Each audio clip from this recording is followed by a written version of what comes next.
And now it's my pleasure to introduce Anne, who always impresses the Conservative Party conference with her debatable qualities. But the introduction, which I dread most of all, and is one that I quite often get, is when whoever is doing it will say, and Anne is well known for her Christian principles. And this always causes me to wince, because during one general election I produced a leaflet that was actually called Standing Up for Christian Principles.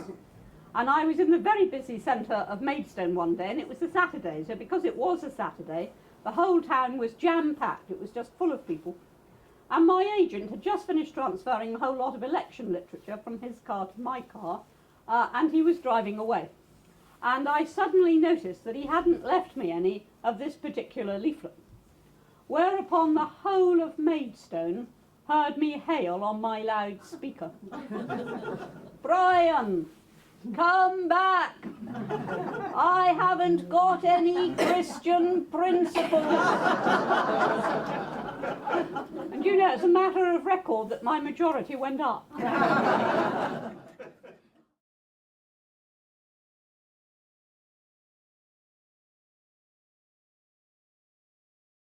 Whenever a public figure produces a novel, and it doesn't matter if it's a politician or a sports personality or a rock star, but if it's somebody who's well known for doing something completely different, who then writes a novel, the reaction is always one of profound cynicism. People say, "Oh, celebrity publishing, just cashing in on the name, can't possibly be a serious writer." But in fact, I'd wanted to write long before I ever dreamt of becoming a politician. And I produced what I grandly described as my first book. In reality, it was nothing of the sort. It was two exercise books stuck together. But I called it my first book when I was about 10. And I can see it now. It was called Forest Trek. And it was all about how a plane crashes in a jungle and the various people on the plane have to get out of the jungle and survive.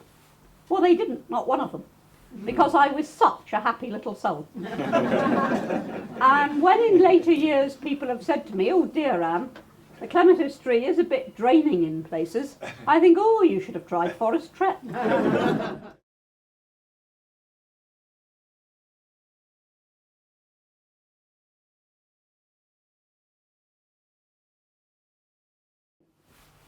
And so when in 1997 I suddenly had a lot of time available because we'd just lost the general election and I'd gone from being in a very high pressure ministry, the Home Office, to being an opposition backbencher, I suddenly had acres of time released to me. When I said to myself then, right, this is it, I've got to do it now or I'm never going to do it, I was actually no longer certain that I could. So I put pressure on myself by making a public announcement that I was writing a novel. And this was so successful that when a few years later I really did decide to try and lose some weight, I used exactly the same method and I made a public announcement. Because there is nothing, folks, like having journalists ringing you up, saying, "Anne, how's it going?" to make sure it really is going. So the result of that first attempt was the clematis tree. Did extremely well, went on to be a Times bestseller, exceeded every expectation I could reasonably have had of it. But despite all of that, it was not the book which I wanted to write first. The book that I was yearning to write, the book that had been most insistent in my head through all those years of non-production, was an act of treachery. But an act of treachery is set in Second World War France.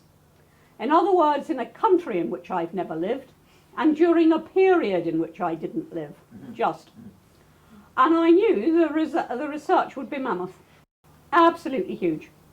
And I also knew that not having finished a novel since I was 18, and not having written a word for a decade, I knew that I couldn't actually get sidetracked by research. I had to make sure I could still write.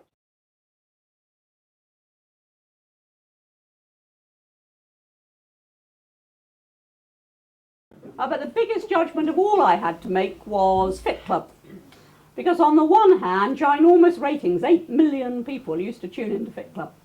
Big opportunity to raise money for charity. Indeed, it's quite true. I've never yet raised so much either before or since. And of course, the obvious benefit, well, if it worked, you'd be a bit trimmer at the end of it. But weighing down the scales on the other side of the argument, never was there such an opportunity to look such a Charlie. And I said, no, sorry, I'm not going to do this programme. I really am not going to do this programme. But in the end, I was persuaded on the very strict understanding that I wouldn't do anything that I didn't want to do. And I'm very glad I made that stipulation, because in the second episode they said, we're going swimming. So I said, well, you, maybe. They said, what's the matter? Don't you like swimming? I said, oh, yes, I love swimming. But if you think I'm appearing in front of 8 million people in my swimsuit. So I went off and played tennis. And when I saw those ghastly underwater shots, I knew I'd called it just right. But the other thing I tried to do on that programme, on behalf of the viewing millions, was to get some common sense into an industry that I think has gone mad, and that's the diet industry. And in the first episode, the nutritionist, very distinguished Harley Street nutritionist, said to us, you can eat between meals. I thought, yup, this is my sort of diet. I said, what can I eat? And he was utterly serious. He said, 2 walnuts. So I said, Adam, you do mean 2 packets of walnuts?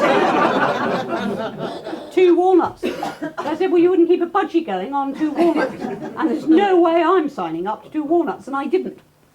And then there was the fitness instructor, Harvey. Now, Harvey's day job is training US Marine recruits.